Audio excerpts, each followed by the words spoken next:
Jaci Afonso, que presidiu a nossa central também no Distrito Federal, de 91 a 94, e hoje é secretário de Organização e Política Sindical da CUT Nacional, a quem eu, com grande prazer, terei a honra de entregar um título de cidadão honorário de Brasília, companheiro, dia 30 de setembro, que eu já convido a todos e todas.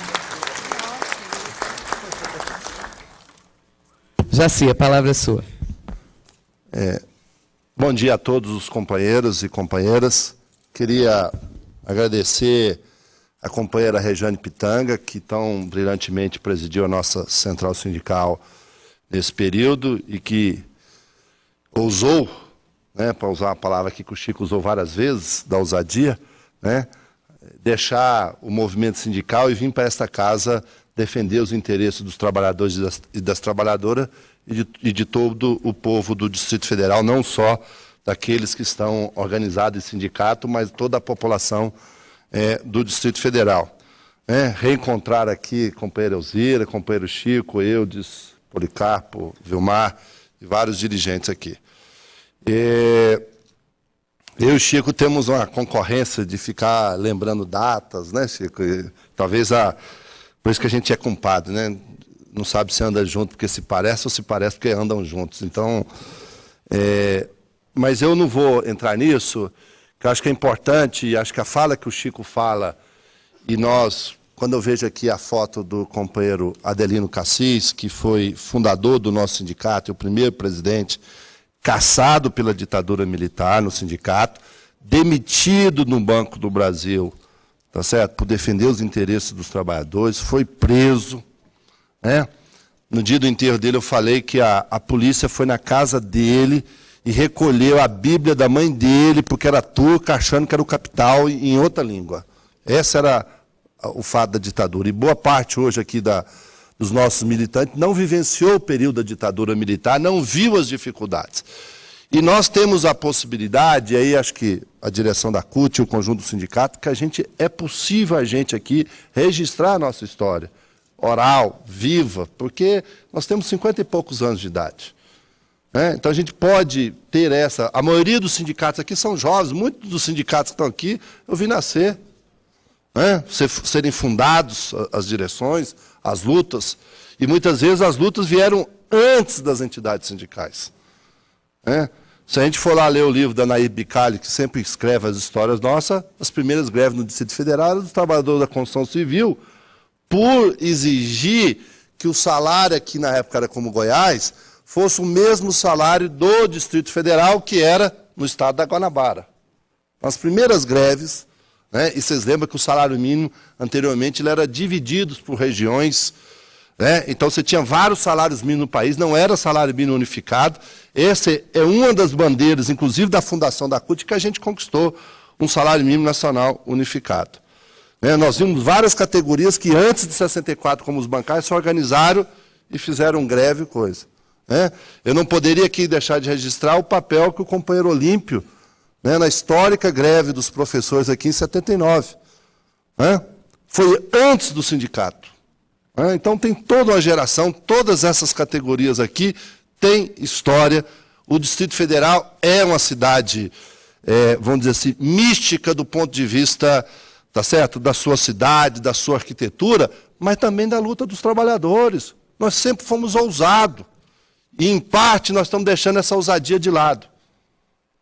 Quando o Chico fala aqui da greve dos rodoviários, a primeira greve da nova República, dia 1º de abril, às 5 horas da manhã, começou uma greve aqui no Distrito Federal dos rodoviários, liderado pelo companheiro Chico, que era o presidente da CUT, o Pedro Celso, o Maia, o Capelinha, vários outros líderes sindicais, o Ferreirão, o Ferreirinha. Nós fizemos 3 dias de greve aqui, organizando os trabalhadores. E faltou uma informação do Chico. Eles queriam intervir nos sindicatos e na CUT, mas o que foi feito foi a intervenção no Distrito Federal, porque o governador não tinha sido substituído, tá certo? De última hora, o governador ia ser o Carlos Murilo, ia ser o governador do Distrito Federal. De última hora, houve um rearranjo pelo Tancredo lá, e o Tancredo resolveu suspender a nomeação do governador de Brasília, que era nomeado. E aí não trocou o governador. Então, quando daquela greve, O governador ainda era o Amélia Maison, né? Ornelas, a Amélia Maison era anterior. O Zé Ornelas era o governador do Distrito Federal. E um dos frutos da greve foi a destituição do governador e do seu secretário de Segurança da Violência, Lauro Rietti, que era o secretário de Segurança, que teve uma pancadaria, uma repressão fortíssima em cima dos trabalhadores. Então, ali a greve não só conquistou as reivindicações, mas também destituiu o governador que estava colocado, né? Depois, sob a liderança da companheira Elzira, a primeira greve do governo Collor foi dos funcionários do Hotel Nacional. A primeira greve foi dos funcionários do Hotel Nacional, que diante do confisco da poupança do Collor e dos recursos em espécie, o Hotel Nacional, que tinha recebido todas as delegações internacionais, inclusive a delegação americana que tinha sido hospedado no Hotel Nacional, 5 dias depois não tinha dinheiro para pagar o vale quinzenal dos trabalhadores do Hotel Nacional. E a primeira greve. Então, sempre nós tivemos essa ousadia. Foi aqui que nós fizemos a resposta, né, em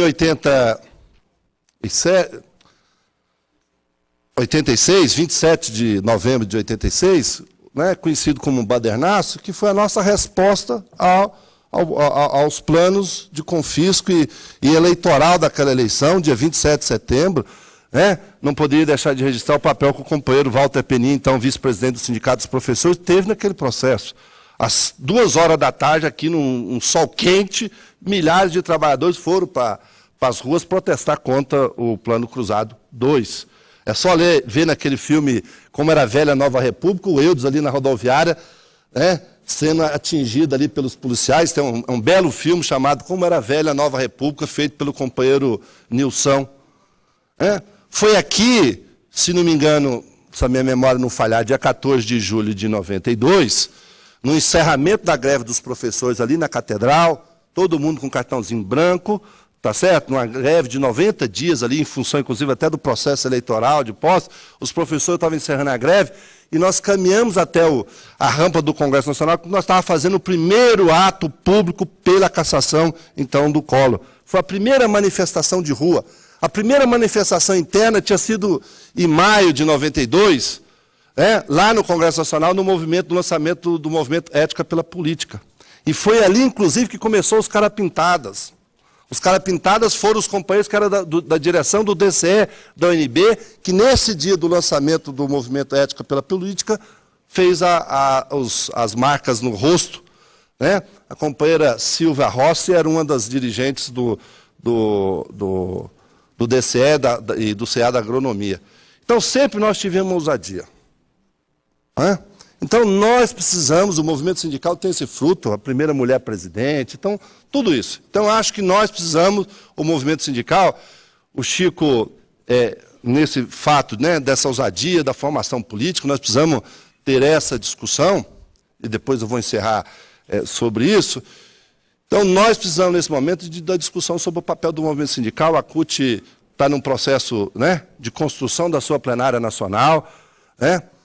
Lembrar aqui, só para registrar, no dia 12 de agosto, no dia que a Margarida Maria Alves foi assassinada lá em Alagoa Grande, na Paraíba, houve uma reunião da Procult, que suspendeu o Congresso da Procult, no dia 12 de agosto. E que nós mantivemos, a antiga ANAMPOS, manteve a realização do Congresso da CUT e realizamos e fundamos a Central Única dos Trabalhadores. Então, não é bom o movimento sindical estar fracionado, como está hoje em 8 centrais sindicais, em vários sindicatos nesse país. Mas nós temos que ter rigidez dos nossos princípios e flexibilidade da nossa tática. Nós precisamos reafirmar os princípios que nortearam a fundação da Central Única dos Trabalhadores. Nós precisamos reafirmar isso cotidianamente, para que a gente não se perca nesse processo. Então, esse debate hoje sobre a liberdade e autonomia sindical, de aprovar a Convenção 87, substituir o imposto sindical por uma taxa negocial aprovada em Assembleia, são reivindicações imediatas, necessárias para o movimento sindical. Por último, Chico, eu aceitei a sua provocação. E talvez não seja o local mais adequado eu fazer esta provocação, já que eu estou aqui na casa que está nos recebendo. Você falou da formação política dos dirigentes sindicais. Eu acho necessária e, sem dúvida nenhuma, o companheiro Tino, que é o secretário nacional de organização, de formação, nós estamos fazendo os planos nacional de formação. Mas também nós precisamos de uma reforma política e também de formação política para os deputados distritais e para os deputados federais e para os senadores. Nós precisamos de uma nova política nesse país, porque não é possível a gente se sustentar nessa relação política no Distrito Federal. Então, acho que esse não é um bom local, mas aqui hoje é uma sessão solene e nós, enquanto representantes dos trabalhadores que representam na CUT Nacional, não deixar de expressar isso nessa casa.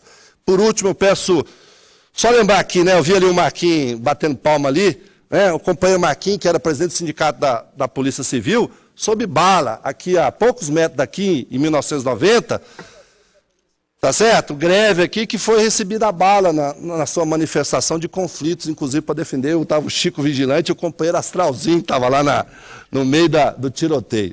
Então, eu queria pedir desculpa a vocês, como eu disse, nós estamos em plenária, eu viajo agora meio-dia e pouco para Natal, para a plenária da CUT lá, peço desculpa a vocês de não ficar com vocês aqui para depois. Muito obrigado e, portanto, reafirmo, nós precisamos de uma reforma política, nós precisamos ter financiamento público de campanha, nós precisamos ter lista partidária, nós precisamos ter cotas alternativas na lista entre o sexo. Então, portanto, nós queremos a participação de jovens, mulheres, de todos na política, para a gente ter orgulho de representar a Central e de fazer política com um P maiúsculo. Muito obrigado. Obrigado, companheiro Jaci.